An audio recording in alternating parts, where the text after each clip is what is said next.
Hi friends, இன்றைக்கி நம்ம சேனலில் குழந்தைங்களுக்கு சரி பெரியவங்களுக்கு சரி எல்லாத்துக்குமே ரொம்ப பிடிச்சமான ரெசிபி தாங்க பார்க்க போகிறோம். இந்த ரெசிபி பார்க்குறதுக்கு முன்னாடி நம்ம சேனலில் ஃபர்ஸ்ட் டைம் பார்க்குறவங்களா இருந்தால் மறக்காமல் சப்ஸ்கிரைப் பண்ணி வச்சுக்கோங்க. கீழே இருக்கிற பெல் ஐக்கானை கிளிக் பண்ணிக்கோங்க.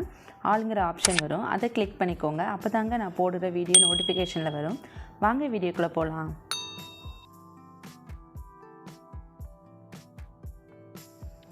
அரை டீஸ்பூன் அளவுக்கு பச்சை மிளகாய், 1/4 கப் அளவுக்கு கேரட், 1/4 கப் அளவுக்கு கேப்சிகம், 1/4 கப் அளவுக்கு வெங்காயம், கொஞ்சமாக கொத்தமல்லி இலை, இது கூட 1 டீஸ்பூன் அளவுக்கு சில்லி ஃப்ளேக்ஸ், சாட் மசாலா அரை டீஸ்பூன், கொஞ்சமாக உப்பு தேவையான அளவுக்கு சேர்த்துக்கோங்க.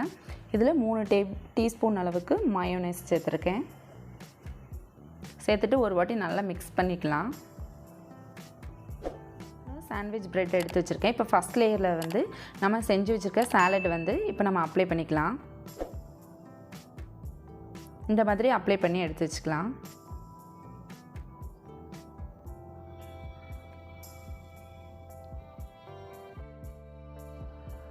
இப்போ நம்ம செகண்ட் லேயரில் வந்து 2 டீஸ்பூன் அளவுக்கு டொமேட்டோ சாஸ் எடுத்து இந்த மாதிரி நம்ம ஸ்ப்ரெட் பண்ணி எடுத்து வச்சுக்கலாம். ஸ்லைஸ் பண்ண வெள்ளரிக்காய் வந்து இந்த மாதிரி நம்ம வச்சுக்கலாம்.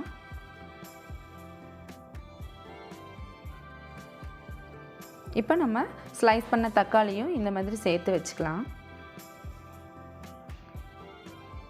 இப்போ இதுக்கு மேலே வெங்காயம் இந்த மாதிரி வச்சுட்டு இதுக்கு மேலே கொஞ்சமாக துருவின சீஸ் வந்து நம்ம சேர்த்துக்கலாம். இப்போ 1 டீஸ்பூன் அளவுக்கு பட்டர் எடுத்து 3வது லேயரில் வந்து நம்ம இந்த மாதிரிக்கு அப்ளை பண்ணிக்கலாம்.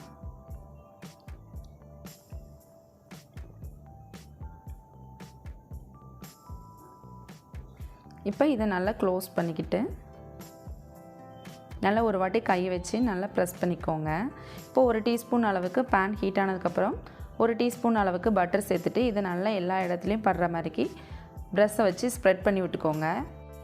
இப்போ நம்ம செஞ்சு வச்சுருக்கிற சாண்ட்விச் எடுத்து பேன்குள்ளே வச்சு ஒரு 5 நிமிஷம் மூடி வச்சுக்கலாம். இப்போ 5 நிமிஷம் ஆயிடுச்சு. மூடி ஓப்பன் பண்ணி பார்த்துட்டு இன்னொரு பக்கமும் நம்ம திருப்பி விட்டுக்கலாம்.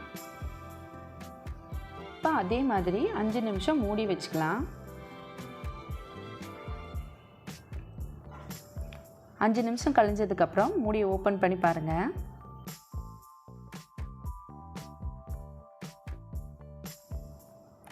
சூப்பரான சாண்ட்விச் ரெடி ஆயிடுச்சு. ரெஸ்டாரண்ட் ஸ்டைலில் சாண்ட்விச் நம்ம வீட்டில் எப்படி செய்யலான்னு பார்த்தோம். இதே மாதிரி உங்கள் வீட்டில் நீங்களும் ட்ரை பண்ணி பாருங்கள். உங்களுக்கு இந்த வீடியோ பிடிச்சிருந்தால் லைக் பண்ணுங்கள், ஷேர் பண்ணுங்கள், கமெண்ட் பண்ணுங்கள். மறக்காமல் சப்ஸ்கிரைப் பண்ணிக்கோங்க. மறுபடியும் நான் இன்னொரு வீடியோவில் உங்களை சந்திக்கிறேன். பாய் பாய்.